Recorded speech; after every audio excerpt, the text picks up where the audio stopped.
प्यारे दोस्तों, आज हम आपको बताएंगे हज में जाने वाले हाजी के साथ ऐसा क्या करिश्मा हुआ जिसे सुनकर आपका भी दिल खुश हो जाएगा। आप चाहे तो इस वीडियो को लाइक करें या ना करें, लेकिन मेरे आपसे गुजारिश है आप इस वीडियो को आखिर तक जरूर देखें। तो आइए वीडियो शुरू करते हैं। दोस्तों, ये कहानी सईद नाम के एक शख्स की है जो हज करके वापस जा रहा था और जद्दा एयरपोर्ट पर बैठा अपने फ्लाइट का इंतजार कर रहा था, जबकि उसके साथ उसके मुल्क का दूसरा हाजी भी बैठा हुआ था। दोनों हज करने के बाद वापस वतन जाने वाले हाजियों के साथ शामिल थे। अचानक सईद के साथ बैठे हाजी ने एक लंबी सी सांस ली और अपने बारे में बताया। उस हाजी का नाम अब्दुल बारी था। उसने कहा, मैं एक बिजनेसमैन हूँ और अल्लाह की फजलो करम से ये मेरा 10वां हज है।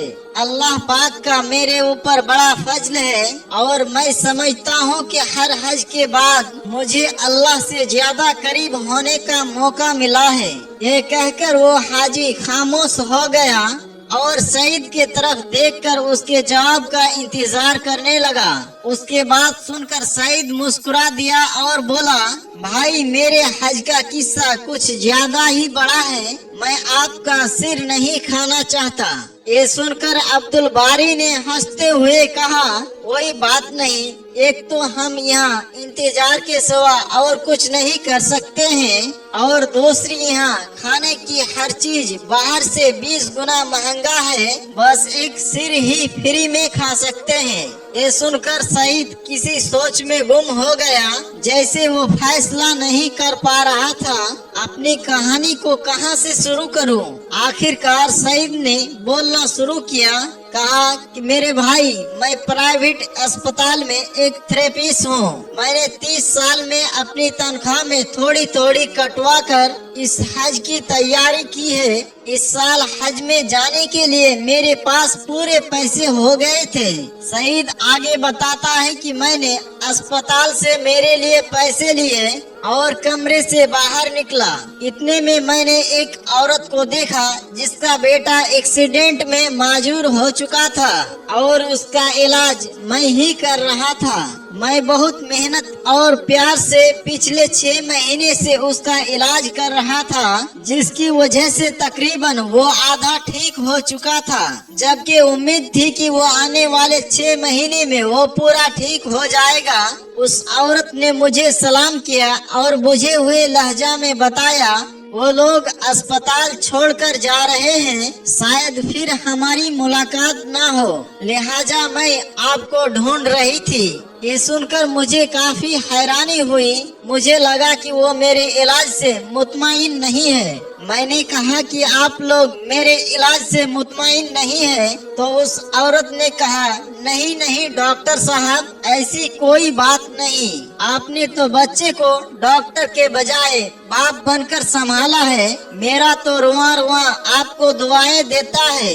आपने मेरे बच्चे में न सिर्फ जीने की उम्मीद जगा दी है, बल्कि अपने ड्यूटी से हटकर उसका इलाज किया और तोहफे वगैरह भी दिए हैं, जिसके लिए हम मियाँ बीबी आपके बहुत शुक्रगुजार हैं। सईद कहता है, ये सुनकर मैंने उसको कहा, फिर आप अस्पताल छोड़कर क्यों जा रहे हैं? मगर वो मेरे बात का जवाब दिए बगैर मरीज के कमरे की तरफ चल दिए। ये देखकर मैं सीधा एडमिन ऑफिस की तरफ गया और बच्चे का कमरा नंबर बताकर पूछा, ये लोग अस्पताल क्यों छोड़ रहे हैं? तो मुझे बताया गया, बल्कि वो अस्पताल छोड़ नहीं रहे हैं, बल्कि उसको कमरा खाली करने का नोटिस दिया गया है।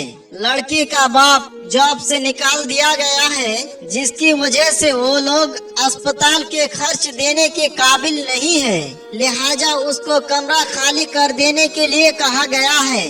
सईद कहता है कि ये सुनकर मैं वहाँ से मैनेजर के ऑफिस में गया, उनसे सिफारिश की कि बच्चे की इलाज जारी रखने की इजाजत दी जाए। मेरी बात अभी तक पूरी भी नहीं हुई थी। इतने में मुदीर, जो मैनेजर था, उसने कहा, सईद, एक प्राइवेट अस्पताल है, कोई चैरिटी इदारा नहीं। यहाँ पर वही इलाज करवा सकता है जो खर्चों की ताकत रख सकता है।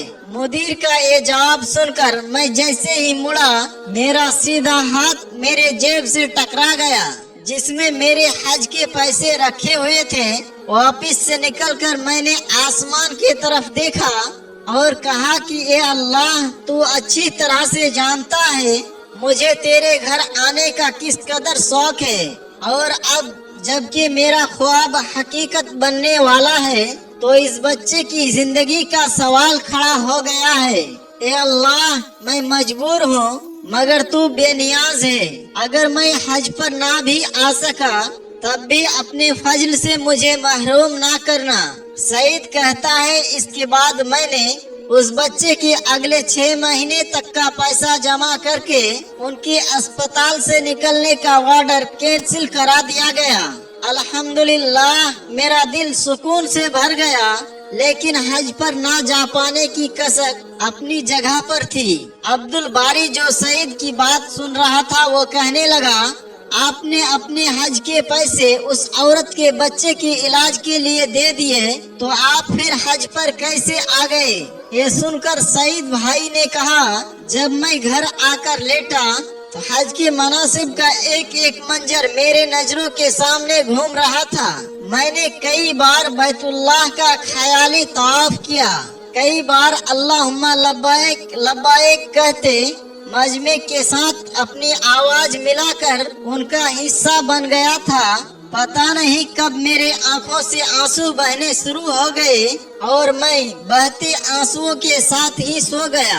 मैंने देखा कि मैं बैतुल्लाह का तवाफ कर रहा हूँ और लोग मेरा नाम लेकर हज का कबूल का बशारत दे रहे हैं। वो कह रहे हैं कि ए सईद, अल्लाह ने तेरा हज कबूल कर लिया, हमारे हज के कबूलियत के लिए भी दुआ करना।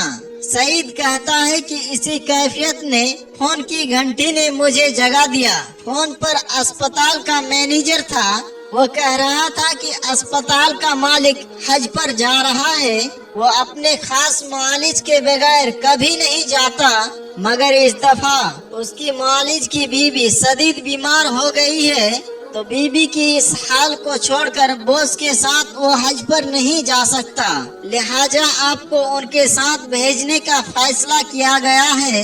आप अपने जरूरी कागजात अस्पताल के एडमिन ऑफिस पर पहुंचा दे। सईद कहता है कि मैंने सबसे पहले तो शुक्राने के नफिल अदा किए, फिर कागजात ऑफिस वाले के हवाले किए।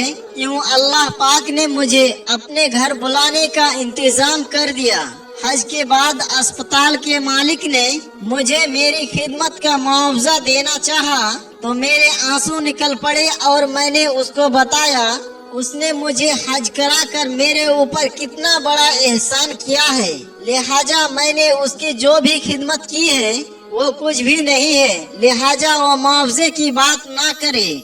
फिर मैंने अस्पताल के मालिक को सारा वाकया तफसील के साथ बताया, यानी उस बच्चे की और अपने बारे में उसे बता दिया, जिस पर उसने मक्के से ही फोन करके उस बच्चे के मुकम्मल इलाज तक बिना पैसे लिए अस्पताल में रखने के लिए कहा और उस औरत के शौहर को और उस बच्चे के बाप को अपने एक फैक्ट्री में सुपरवाइजर की पोस्ट पर रख लिया और अस्पताल वालों को मेरे सारे पैसे मुझे वापस करने के लिए कह दिया। ये वाकया सुनकर अब्दुल बारी के आंखों से आंसू जारी हो गए। उसने उठकर सईद का माथा चूमा, उसे मुबारकबाद दी और कहा, आज मुझे लगता है मेरे ऐसे हजार हज भी तेरे इस एक हज के बराबर नहीं है। उसने इस तरह उसके हज पर आने की तारीफ की और कहा, हाजी सईद, अल्लाह पाक से मेरी हज का कबूलियत के लिए भी दुआ कर दो। अल्लाह पाक तुम्हारे हज में बरकत अता करे। सुभान अल्लाह। दोस्तों, यकीनन आज की ये हमारी वीडियो आपको जरूर पसंद आई होगी। कमेंट बॉक्स में जाकर अपनी राय जरूर पेश करें और साथ ही इस वीडियो को अपने दोस्त अहबाब के साथ ज्यादा से ज्यादा शेयर करें। अल्लाह तबारक व तआला हम सबको भी गरीब की मदद करने की तौफीक अता करे। आमीन या रब्बल आलमीन।